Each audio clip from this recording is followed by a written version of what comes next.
എൻ്റെ വീട്ടിൽ അമ്മയും ഞാനും പിന്നെ അച്ഛനും മാത്രമേ ഉള്ളൂ.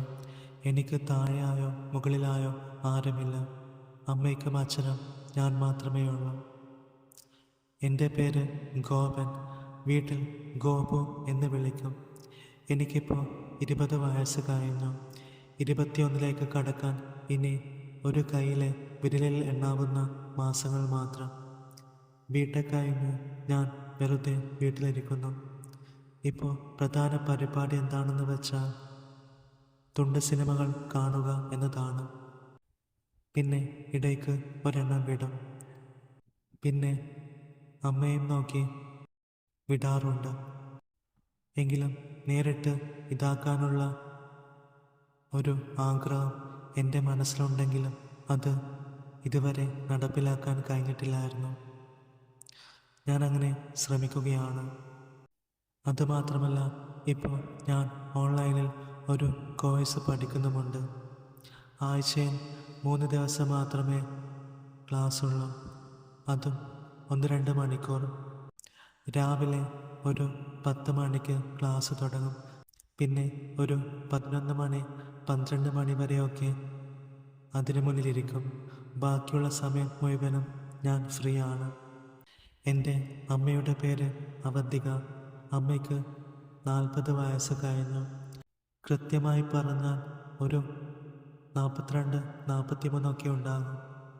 അന്നത്തെ കാലത്ത് അമ്മ വളരെയധികം സുന്ദരിയായതുകൊണ്ട് അമ്മയെ നേരത്തെ കെട്ടിച്ചു വിട്ടെന്നാണ് പലരും പറയാറ്. അമ്മ ഇപ്പോഴും നല്ല സുന്ദരിയാണ്. കല്യാണം കഴിഞ്ഞ പിറ്റേ വർഷം തന്നെ ഞാനുണ്ടായി. എന്തായാലും അമ്മയെ ഇപ്പോൾ കാണാനും ഒട്ടും പ്രായം തോന്നിക്കില്ല. ഞാൻ ഉദ്ദേശിച്ചത് തീരെ പ്രായം തോന്നിക്കില്ല എന്നല്ല, എന്നാലും 40-40 വയസ്സ് കഴിഞ്ഞ ആളാണെന്ന് കണ്ടാൽ തോന്നില്ല എന്നാണ്. അമ്മ കാണാൻ നല്ല ഒടുക്കത്തെ ഭംഗിയാണ്. വെളുത്ത നിറം. അയ്യോ, അങ്ങനെ വെള്ളക്കൂറ ഒന്നുമല്ലാട്ടോ, എന്നാൽ അത്യാവശ്യത്തിന് നിറം. പിന്നെ ഞാൻ കുഞ്ഞായിരിക്കുന്ന കാലത്ത് അമ്മ ഇതിലും നല്ല ഭംഗിയായിരുന്നു. ഞാൻ 6ാം ക്ലാസ്സിലോ 7ാം ക്ലാസ്സിലോ പഠിക്കുന്ന സമയത്ത് വീട്ടിലൊരിക്കൽ പിരിവക്കാർ വന്നപ്പോൾ അമ്മയെ ശ്രദ്ധിക്കുന്നത് ഞാൻ കണ്ടിട്ടുണ്ട്. അന്ന് അവർ നോക്കുന്നതിൻ്റെ അർത്ഥം എനിക്കറിയില്ലായിരുന്നു. പിന്നെ പറയാനുള്ളത്, പുറത്തേക്ക് ചാടി നിൽക്കുന്ന 2 വലിയ, എന്നാൽ അത്രയും വലുതാണോ എന്ന് ചോദിച്ചാൽ അത്രയും വലുതല്ല. എങ്കിൽ അത്രയും ചെറുതാണോ എന്ന് ചോദിച്ചാൽ അത്രയും ചെറുതല്ല. ഒരു ഇടത്തരം വലുപ്പമുള്ള നല്ല 2, അതും.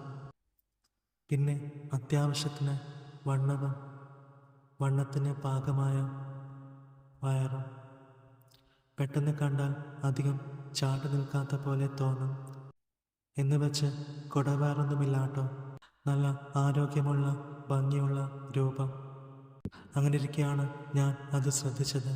അമ്മ ഈയിടെയായി മുൻപത്തേക്കാളും ഇച്ചിരി കൂടി തടി വെച്ചിട്ടുണ്ട് എന്ന് കരുതി എൻ്റെ അമ്മ അത്ര വലിയ തടിയൊന്നുമില്ലാട്ടോ, പാകത്തിന് തടി എന്ന് വേണമെങ്കിൽ പറയാം.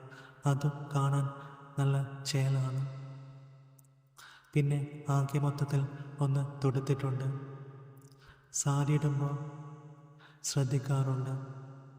പിന്നെ എൻ്റെ ഭാഗ്യവും എനിക്ക് ഏറ്റവും ഫേവറേറ്റും എന്താണെന്ന് വെച്ചാൽ ആ ഉഴുന്നുവട തന്നെയാണ്. അത് ഒരു 1.5 ഉഴുന്നുവടയാണ്. ഇതൊക്കെയാണ് എനിക്ക് അവരെക്കുറിച്ച് പറയാനുള്ളത്. പിന്നെ അച്ഛനെക്കുറിച്ച് പറഞ്ഞില്ലല്ലോ, ഇനി അത് പറയാം. അമ്മയുടെ കാര്യങ്ങൾ പറയുന്നതിനിടയിൽ അത് മറന്നു. അച്ഛൻ്റെ കാര്യം നോക്കുവാണെങ്കിൽ അത് വേറൊരു രസം. അച്ഛൻ്റെ പേര് ഗോപാലൻ. നാട്ടിലെ അറിയപ്പെടുന്ന ബസ്സിൻ്റെ ഡ്രൈവറാണ്. ആഴ്ച കൂടുമ്പോൾ 1-2 വർക്കാണ് ഉണ്ടാവാറ്. അത് മതി ആ ആഴ്ച തീരാൻ. അപ്പോൾ ആള് വീട്ടിലുണ്ടാവുക 1-2 ദിവസം, കൂടിപ്പോയാൽ 3 ദിവസം മാത്രം. സാധാരണ ലോങ് ട്രിപ്പാണ് ഉണ്ടാവാറ്. അങ്ങനെയുള്ള സമയങ്ങളിൽ രാവിലെ നേരത്തെ എണീറ്റ് പോകും. അച്ഛന് അമ്മയേക്കാൾ 4-5 വയസ്സ് കൂടുതൽ പ്രായമാണെന്നാണ് എനിക്കറിയാൻ കഴിഞ്ഞത്.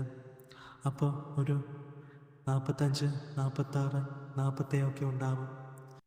അതൊന്നും എൻ്റെ പണിയല്ലാത്തത് കൊണ്ട് ഞാൻ തിരക്കാൻ പോയിട്ടില്ല. അച്ഛൻ ട്രിപ്പ് കഴിഞ്ഞാൽ വീട്ടിലേക്ക് വരുന്ന വരവിൽ ഒരു കുപ്പിയും കയ്യിലുണ്ടാവും. അച്ഛൻ വീട്ടിലെത്തി കുളിച്ച് കുട്ടപ്പനായി ടെറസിൽ പോയി അതും കഴിച്ച് താഴേക്ക് വന്ന് വീട്ടിലെ ഒരു മൂലയിൽ അടങ്ങി ഒതുങ്ങി ഉറങ്ങും. പിന്നെ ചോറ് കഴിക്കാൻ നേരത്ത് വന്ന് ചോറ് കഴിച്ച് പിന്നെയും കുപ്പിയിൽ ബാക്കിയുണ്ടെങ്കിൽ അതും കൂടി കഴിച്ച് ഹാളിലെ സോഫയിൽ പോയി സുഖമായ ഉറക്കം. അതുകൊണ്ട് അമ്മയുടെ കാര്യങ്ങളും പരിപാടികളൊന്നും നടക്കാറില്ല. എങ്കിലും അമ്മയ്ക്ക് അച്ഛനോട് ദേഷ്യമില്ലെന്ന് എനിക്ക് മനസ്സിലായി. കാരണം വേറൊന്നുമല്ല, അച്ഛൻ കഴിച്ചിട്ട് വീട്ടിൽ വന്ന് ഇതുവരെ പ്രശ്നമൊന്നും ഉണ്ടാക്കിയിട്ടില്ല. അതുപോലെ അതിൻ്റെ ഒരു ഇതിൽ അമ്മയെ വഴക്ക് പറഞ്ഞിട്ടില്ല, ഒരു ഉപദ്രവം ചെയ്തിട്ടില്ല. അതൊക്കെ കൊണ്ട് തന്നെ അമ്മയ്ക്ക് അച്ഛൻ അത് കഴിക്കുന്നതിനോട് എതിർപ്പൊന്നുമില്ലായിരുന്നു. അങ്ങേര് ജോലി ചെയ്ത് കൊണ്ടുവരുന്ന കുറച്ച് കാശിന് അങ്ങേരുടെ വീട്ടിൽ ആരെയും ശല്യപ്പെടുത്താതെ കഴിക്കുന്നു, സുഖമായി ഉറങ്ങുന്നു. പിന്നെ ഇങ്ങനെയൊക്കെ ആണെങ്കിലും അച്ഛൻ എന്നും അങ്ങനെ കഴിക്കും എന്നല്ലാട്ടോ. ബസ് ഓടിച്ച ക്ഷീണത്തിൽ വീട്ടിൽ വരുന്ന വേളയിലും ഓട്ടമില്ലാതെ വീട്ടിലിരിക്കുന്ന ചുരുക്കം ചില വേളകളിൽ മാത്രം. പിന്നെ ആഴ്ചയിലെ മിക്ക ദിവസങ്ങളിലും ആൾ ബസ്സിലായിരിക്കും. എത്ര കഴിച്ചാലും രാവിലെ നേരത്തെ പോകേണ്ട ട്രിപ്പ് വല്ലതുമുണ്ടെങ്കിൽ എണീറ്റ് പോകും. അതിന് ഇങ്ങനെ കഴിഞ്ഞുള്ള കുടുംബത്തിൽ ആരും. ഞാൻ പറയാൻ വിട്ടുപോയി, ഞാൻ ജനിച്ച് 2-3 വർഷം കഴിഞ്ഞ ശേഷമുള്ള അങ്ങേരെ കിടത്തം സോഫയിലാണ്. ടിവിയും കണ്ട് സോഫയിൽ അങ്ങനെ കിടന്ന് പിന്നെ ഉറങ്ങും. എനിക്ക് വല്ലാണ്ട് വിവരം വെച്ചപ്പോഴാണ് ഒരു കാര്യം മനസ്സിലായത്. അങ്ങേർക്ക് അമ്മയോട് അതൊന്നും ഇതാക്കാനുള്ള വലിയ താല്പര്യമില്ലാത്ത ആളാണെന്ന്. ചിലപ്പോൾ അതിനോട് താല്പര്യം തോന്നുന്നുണ്ടാവില്ല. ഞാൻ ഉണ്ടാവുന്നതിന് മുൻപ് പുതിയ വീടുണ്ടാക്കിയപ്പോൾ വീട്ടിൽ 2 റൂം മാത്രമേ ഉണ്ടായിരുന്നുള്ളൂ. ഒരു റൂം അച്ഛനും അമ്മയ്ക്ക് വേണ്ടിയും രണ്ടാമത്തേത് ഉണ്ടാവാൻ പോകുന്ന കുട്ടിക്ക് വേണ്ടി. എനിക്ക് 6-5 വയസ്സായപ്പോൾ അച്ഛൻ സോഫയിൽ കിടക്കാൻ തുടങ്ങി. അങ്ങനെയാണ് എൻ്റെ ഓർമ്മയും. അപ്പോൾ ഞാനും അമ്മയും അമ്മയുടെ മുറിയിൽ കിടക്കും. പിന്നീട് ഏകദേശം ഞാൻ +1, +2 ഒക്കെ എത്തിയപ്പോഴാണ് ഞാൻ സ്വന്തമായി ഒരു മുറിയിൽ മാറിയത്. അങ്ങനെ മാറി ഉറങ്ങാൻ കാരണം എൻ്റെ പരിപാടി തന്നെയായിരുന്നു. തുണ്ടൊക്കെ കണ്ട് അങ്ങനെ വിടും. റൂമിൽ ഒറ്റയ്ക്കാണെങ്കിൽ ഒന്നും പേടിക്കാനില്ലല്ലോ. ഇപ്പോൾ അമ്മ വേറെ, ഞാൻ വേറെ, അച്ഛൻ ഹാളിലെ സോഫയിലും. അപ്പോൾ തൽക്കാലം അറിഞ്ഞിരിക്കേണ്ട കാര്യങ്ങൾ അറിഞ്ഞല്ലോ. ഇനി നമുക്ക് കഥയിലേക്ക് പോകാം. ഞാൻ ബിടെക് പഠിക്കുന്ന കാലം, ആ സമയം എനിക്ക് അമ്മയോട് ഒരു ചിന്തയും ഇല്ലാതിരുന്ന കാലം. ക്ലാസ്സിൽ പേരൻസ് മീറ്റിങ്ങിൻ്റെ സമയമാകുമ്പോൾ സാധാരണയായും അമ്മയാണ് വരാറ്. അപ്പോൾ അന്നത്തെ മീറ്റിങ്ങിലും അമ്മ വന്നു. അന്നും ഇന്നുമൊക്കെ സാരിയിട്ടാൽ ഒരു പ്രത്യേക ഭംഗിയാണ്. ഏത് പ്രായത്തിലുള്ള ആണുങ്ങളാണെങ്കിലും ഒന്ന് നോക്കിപ്പോകും. ഞാൻ ഉദ്ദേശിച്ചത് സൗന്ദര്യത്തെ പറ്റിയാണ്, അല്ലാതെ മറ്റേ ആ ഒരു ശ്രദ്ധ അല്ല. ഇനി മനുഷ്യരുടെ മനസ്സ് കവർന്നെടുക്കാനുള്ള ഇതൊന്നും ഞാൻ പഠിച്ചിട്ടില്ലല്ലോ. പലരും പല രീതിയിലും നോക്കുന്നുണ്ടാവാം.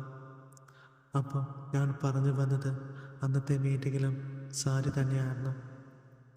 വരുമ്പോൾ അതും ഉണ്ടായിരുന്നു, ഉഴുന്ന വട. അതങ്ങനെ ഒളിഞ്ഞും തെളിഞ്ഞും അങ്ങനെ നിന്നു. ആരാലും അതങ്ങനെ നോക്കിപ്പോകും. ആളുകൾ എല്ലാം വിലയിരുത്തി അങ്ങനെ നോക്കും.